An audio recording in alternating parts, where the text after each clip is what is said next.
Audio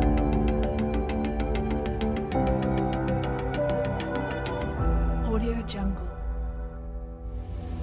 Assalamualaikum warahmatullahi wabarakatuh. Alhamdulillah walhamdulillah thumma alhamdulillah. Asyhadu an la ilaha illallah wahdahu la syarikalah wa asyhadu anna sayyidana Muhammadan abduhu wa rasuluh alladzi la nabiyya ba'dah.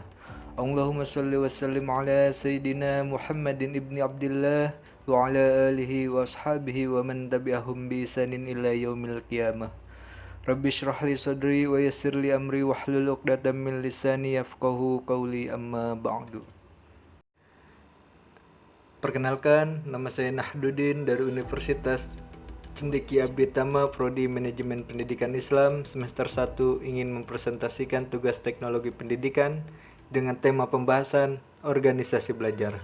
Dengan dosen pengampu, Ibu Naila Atamimi MPD, semoga beliau selalu diberikan kesehatan, keselamatan, dan kesejahteraan oleh Allah Subhanahu wa Ta'ala. Amin amin ya rabbal alamin. Kita masuk ke poin pembahasan. Poin-poin yang akan kita bahas sebagai berikut. Poin yang pertama adalah organisasi belajar. Yang kedua, perkembangan informasi yang masif. Yang ketiga, dampak-dampak teknologi dalam organisasi belajar. Yang keempat, adanya jaringan yang tersedia di mana saja dan kapan saja. Poin yang pertama adalah organisasi belajar.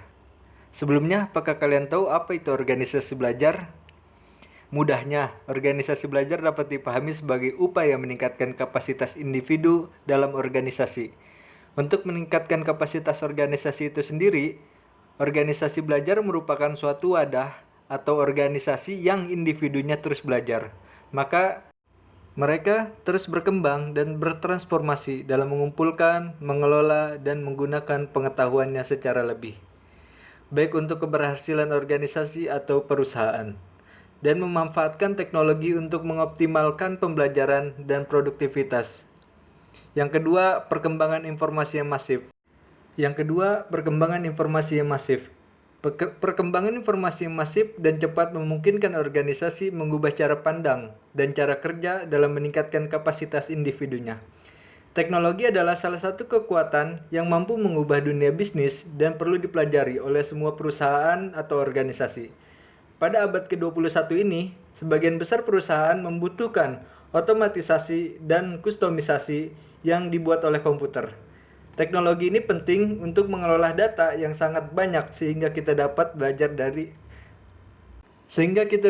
lebih cepat dalam organisasi. Yang ketiga, dampak-dampak teknologi dalam organisasi belajar. Suatu organisasi memiliki dampak yang sangat besar terhadap dunia kerja. Yang pertama, organisasi akan lebih banyak bergerak secara virtual daripada fisik. Karena dengan kecanggihan teknologi, kita tidak perlu lagi bertemu secara fisik, namun bisa melalui virtual. Jelas hal itu akan lebih hemat biaya dan juga tenaga yang dikeluarkan. Yang kedua, menciptakan pembelajaran dan sosial kerja yang lebih fleksibel dan responsif. Dengan teknologi juga, waktu bukanlah suatu hal yang perlu dipermasalahkan karena dengan teknologi, waktu yang diperlukan bisa lebih fleksibel dan cara karyawan bisa merespon dengan cepat. Yang ketiga, adanya sistem bimbingan belajar yang dapat digunakan secara mandiri oleh pembelajaran seperti telekonferensi, software, interaksi, dan groupware, dan lain-lain. Dengan teknologi juga, bimbingan belajar tidak perlu terus-menerus dibimbing. Si belajar bisa belajar mandiri dengan adanya teknologi yang mendukung. Yang keempat, adanya jaringan tersedia di mana-mana dan kapan saja.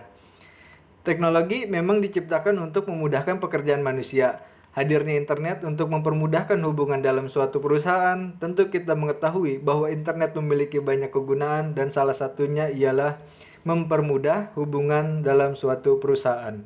Mungkin cukup sekian presentasi dari saya. Kurang lebihnya saya mohon maaf. Wassalamualaikum warahmatullahi wabarakatuh.